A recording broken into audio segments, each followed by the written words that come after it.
శాంతి. సూరజ్బాయిజీ చెప్పిన ఆస్కా పురుషార్థ్. మనము భగవంతుని పిల్లలము. ఆదిదేవుడు ప్రజాపిత బ్రహ్మకి కూడా పిల్లలము. మనము ఈ భూమిపై 2 యుగాల పాటు మహనీయ దేవతగా ఉన్నాము. సృష్టి యొక్క అనేక జన్మలలో మనము హీరో పాత్ర చేశాము. మనము ఎంత రాయల్ ఆత్మలము. ఏ విధంగానైతే బ్రహ్మబాబా రాయల్ గా ఉండేవారో అదే విధంగా మనము తన పిల్లలము కూడా రాయల్ పిల్లలము. గుర్తుండే ఉండవచ్చు, బాబాని చూస్తే రాజులు కూడా చెప్పేవారు, దాదాజీ భగవంతుని చేత పొరపాటు జరిగినదేమో, మిమ్మల్ని రాజుగా చేయవలసినది మమ్మల్ని చేశారేమో అనేవారు. బాబా నడవడము, మాట్లాడడము, బాబా యొక్క వ్యవహారము, ఆహార పానీయముల పద్ధతులు అన్నింటిలో మహనీయ రాయల్టీ వెలిగిపోతూ కనపడేది. అందరిపై చెరగని ముద్ర పడేది. అందరూ అలాగే చూస్తూ ఉండిపోయేవారు. ఎవరైతే సాకారంగా బ్రహ్మబాబాను చూశారో వారందరికీ తెలుసు బాబా ఎంత రాయల్ గా ఉండేవారు అని. నయనాలు బాబాని చూస్తూ అసలు అలసిపోకపోయేవి. కళ్ళు అట్లాగే నిలచిపోయేవి. ఏ విధంగా శివబాబా అందరినీ ఆకర్షిస్తారో అదే విధంగా బ్రహ్మబాబా యొక్క వ్యక్తిత్వము కూడా ఎంతో ఆకర్షణీయంగా ఉండేది. మరి మనము తన పిల్లలము, మనం కూడా రాయల్ పిల్లలము. కావున మనము రాయల్టీని స్థిరంగా ఉంచుకోవాలి. అది సంభవమయ్యేది ఎప్పుడు అంటే మేము భగవంతుని పిల్లలము, ఆది దేవుని పిల్లలము. మేము విశ్వములో మహనీయ ఆత్మలము. విశ్వ మహారాజుగా మేమే తయారయ్యాము. ఎన్నో గొప్ప గొప్ప కార్యములు మేమే చేశాము.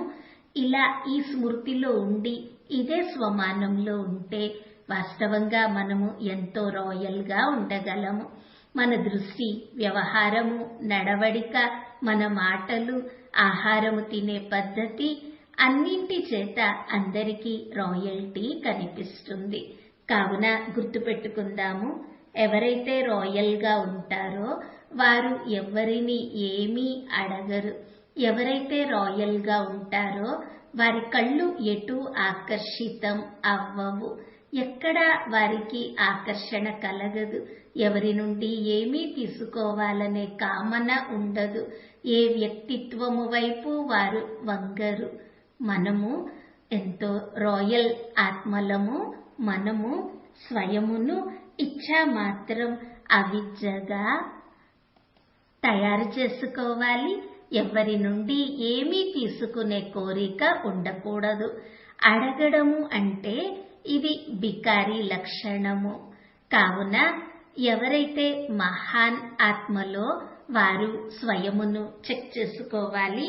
మనసులో కూడా కోరిక అనేది, అడగడము అనేది ఉండకూడదు. ధనము అడగడము, లేక వస్తువులని అడగడము, లేక సాధనములను, లేక గౌరవ ప్రతిష్టలను అడగడము, నాకు అవకాశము లభించాలి అని పదే పదే అడగడము రాయల్ ఆత్మల యొక్క లక్షణము కాదు. ఎవరైతే రాయల్ గా ఉంటారో వారు స్వయమును యోగ్యులుగా చేసుకుంటారు. తన ప్రతిష్టలో స్థిరంగా ఉంటారు. ఎవరైతే అలౌకిక ప్రతిష్టలో ఉంటారో, ఎవరైతే తమ జీవితమును యోగ్యతలతో నింపుకున్నారో వారికి సర్వస్వము స్వతహాగా ప్రాప్తిస్తూనే ఉంటుంది.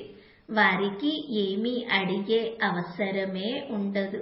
మనందరికీ తెలుసు, బాబా మొదటి రోజు నుండే ఒక సుందర విషయము పదే పదే చెప్తూ వచ్చారు. పిల్లలు, మీరు ఎప్పుడు ఎవరిని ఏమీ అడగకూడదు అని. అప్పుడు పిల్లలు అడిగేవారు, అడగకపోతే మాకు కావలసినది ఎలా ప్రాప్తిస్తుంది అని. అప్పుడు బాబా జవాబు చెప్పేవారు, మీకు ప్రాప్తించేది యోగ బలము చేత అని. కావున మనం అందరము ఎంతో రాయల్ గా అవుదాము.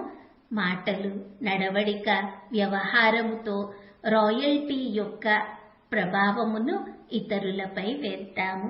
ఈ రోజంతా అభ్యాసం చేద్దాము. పరంధామములో జ్ఞాన సూర్యుని కిరణముల కింద ఉండడము.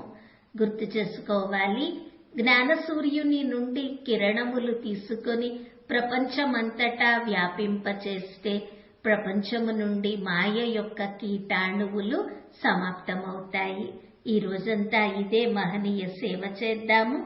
చాలా గొప్ప యోగదానము ఈ ప్రపంచమును, ఈ ప్రకృతిని పవిత్రంగా చేయుటలో దీని చేత మన నుండి ప్రాప్తిస్తుంది. ఓం శాంతి.